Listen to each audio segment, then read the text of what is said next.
welcome back to In the News with the Post and Courier. I'm Warren Pepper. November 3rd, voters in Mount Pleasant decide on a new mayor.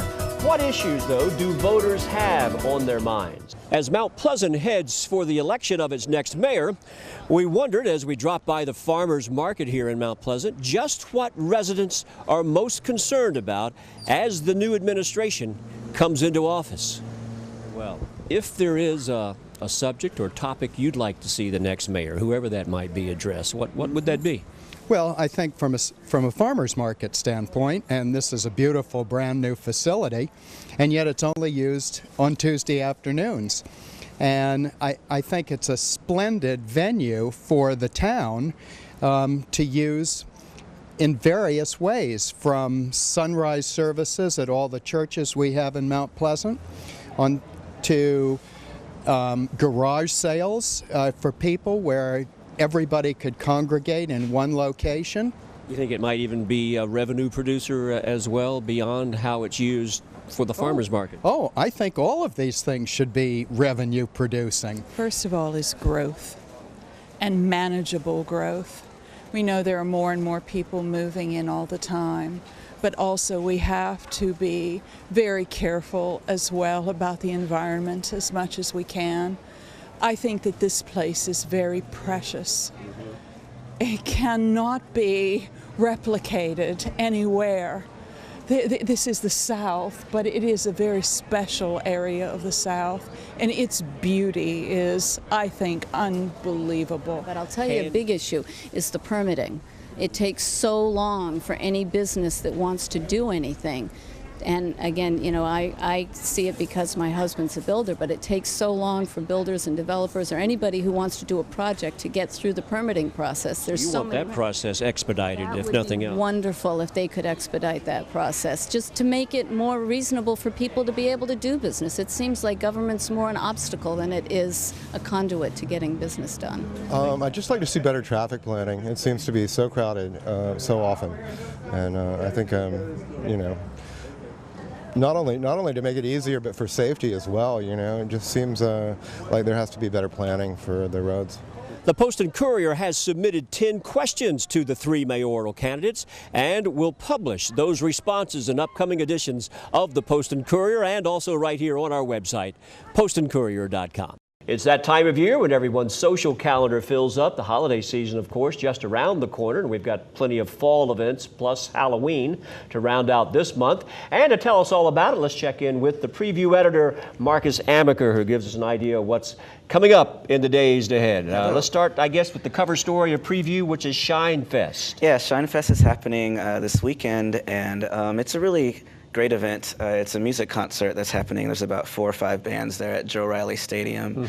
And all of the proceeds, which I think is amazing, like 100% of the proceeds are going toward education. It's in honor of Trip Page, who was a local who passed away, and he was very passionate about education, so all of the bands and the artists came together to honor him. All right.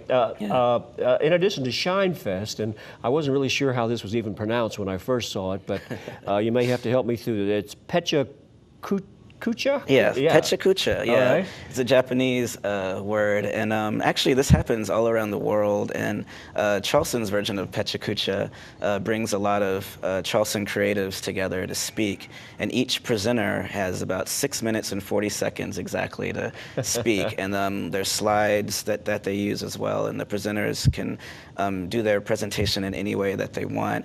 It's a really unique event because a lot of people come to it to watch these presenters speak, so, and this is the 4th installment of it. What do we need to know about Willie Nelson's trip to Charleston? Yeah, Willie, of course, he's amazing. And what's cool, in preview, actually, we interviewed one of his band members, the guy that's been playing with him for 25 years. Wow. So we actually tried to get an interview with him, but that's tough. But Willie just keeps on going. He's put out 3 albums this year. A lot of people don't know that. So he has a lot of new music, and he's going to be playing in North Charleston. And imagine the miles he's rolled up through the years on the back of that tour bus. It's amazing, yeah. Tell me what you can hear in the moments remaining about Pure Theater. Yeah, Pure Theater is one of the many great local theaters in town, and they have a new production that's out called Up. And it's sort of a metaphor for emotionally lifting yourself up beyond a lot of bad things that happen in your life. And they're putting on this production for a few weeks, so we were happy to promote them and preview. Have you thought much about how Halloween will be presented at some point as we get towards the end of the month in preview? Yeah, man, there's so much stuff, and I get emails all the time about things that are happening, and we're going to focus on the costume parties. There's a lot of stuff happening at Eye Level Art, and there's Skinful Halloween is happening as well. So we're going to list a lot of the family-friendly events as well as the stuff at bars, like the costume parties and all that. Very good. Yeah. All right, Marcus Amaker, editor at Preview. Check that out every Thursday in the Post and Courier, and those editions every week come out to give you an idea of what's ahead for the days ahead. Entertainment, music, otherwise in the Low Country. Now let's take a look at this week's Low Country Marketplace, which focuses on Carolina flooring. 7 years in this location, and a business that you and your husband just decided to start, I guess, with a certain amount of background and experience, but really kind of took a leap of faith here. Tell me about that. Absolutely. Well, actually, it was his dream, and he brought me into the store, into the building when it was empty, and said, "Can't you just see it now? Can't you imagine it?"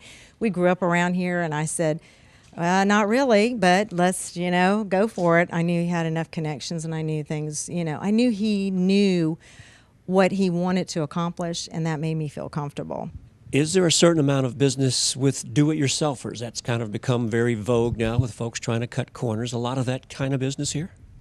I would say maybe 40%, maybe even 50%.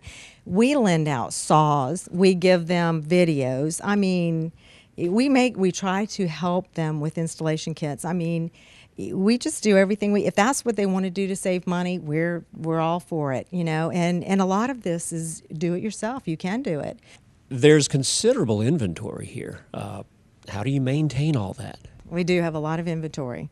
We are able to strike some deals with manufacturers and distributors. Wayne's background, once again, led us into that opportunity. So they are very gracious. They work with us. They understand the economy. They go with the flow of the economy. They want the business. We want the business. And so it really works hand in hand. How do you compete with the big box stores that have a lot more space and maybe presumably more supplies? How do you stay competitive with those folks? Customer service. I mean, we tell them how to clean it, how to install it. I mean, if there's any issues, we're here. We're a phone call away. I hate to say it, but all hours of the day. I mean, we give out cell phone numbers. I mean, we don't shy away. We're here. We're available to them.